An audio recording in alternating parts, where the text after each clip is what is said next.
Well, last night, as we went to air, Qantas CEO Alan Joyce was admitting that the true size of money owed to passengers for cancelled flights during the pandemic was far greater than he'd claimed just days earlier.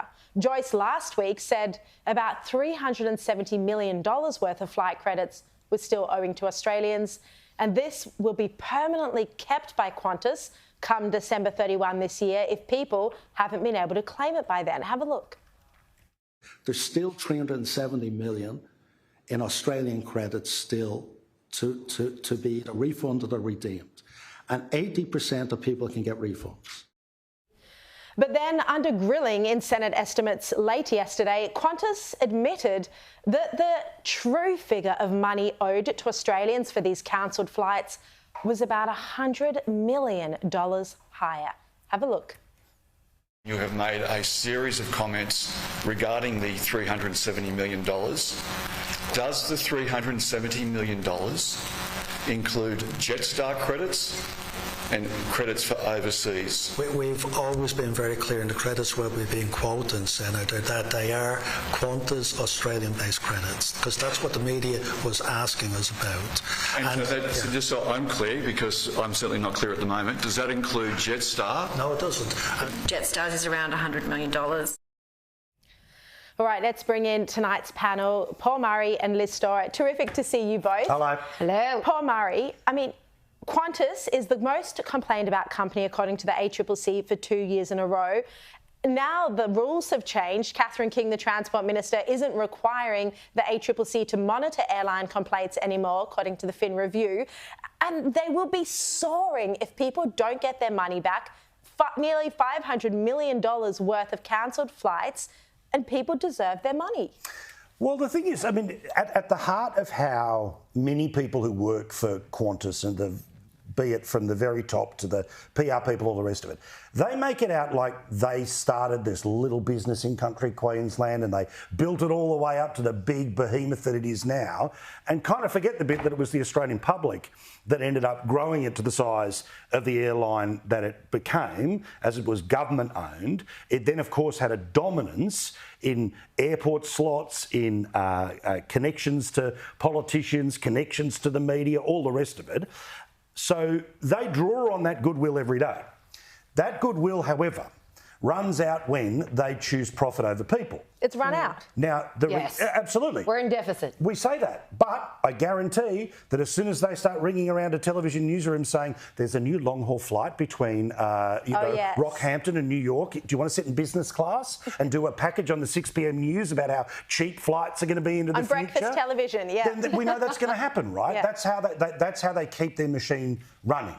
My issue on this is it's very obvious that they have to establish a system that says you have till December 31 to click refund or rebook. That's it.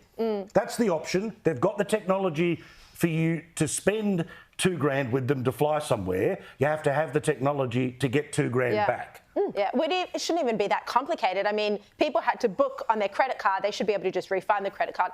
But Liz, I want to ask you about this Qatar Airways issue. So it looks like Qantas made an appeal to the Albanese government to block Qatar Airways. Well, they've admitted that they lobbied the government to turn down Qatar, yeah. So Alan Joyce yesterday in the Senate estimates hearings wasn't saying exactly how much that would have lowered airfares by had the extra flights in and out of Australia been permitted.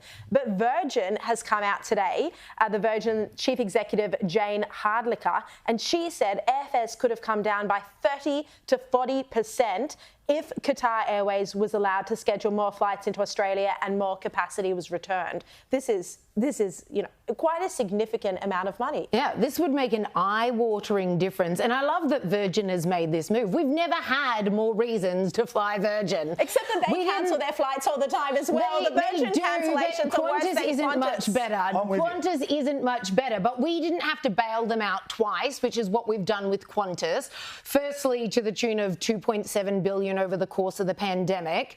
Never mind that he's now clocked a $2.4 billion profit and is pretending like it's all his. But then we've bailed them out again, really, by paying their eye-watering ticket prices. That's why they've been able to clock this profit. Virgin, meanwhile, have come out saying, we won't have a position on The Voice. We're not going to start preaching to you on that. Virgin's already leaps ahead, giving free flights to the Yes campaign, etc. and so on. This would have made a real difference. But what we know the Labor government is doing here, it's quite clear there's some sort of protection racket going on, and they keep referring it to as the national carrier. And, you know, it's the national carrier. If I hear that again. Like we owe it to them, like it's government's job to keep them afloat and keep their pockets padded to this extent. It's simply not true. I hope the class action that has been launched on behalf of these people goes gangbusters, because they deserve their money back. And something not a lot of people are talking about is the fact that it's in Qantas's terms and conditions that if flights are cancelled due to circumstances outside of anyone's control, so you'd think a pandemic would qualify, people get their money back, not credit notes. And this whole business of, oh, it expires in December. Money doesn't expire. No, exactly. Well, one thing that I also love, look, I personally, I thought that a big chunk of that hearing yesterday was farcical, because it was how many times can I ask 6 questions in a row and not let him speak for longer than 30 seconds? What was the rush? Why did everyone have to run? Was somebody late for dinner? Like, the idea that this wasn't an all-day, start at 9 o'clock and just punch it out for hours, so we could actually start to tease out some information. But here's the challenge. For many of the politicians who've made their names off whacking away at Qantas, I hope you don't have a Chairman's Love membership. If you do, hand it back. Well, they all do. They all do. So this is my point. And that's the ultimate lobbying power of Qantas. Now, we've only got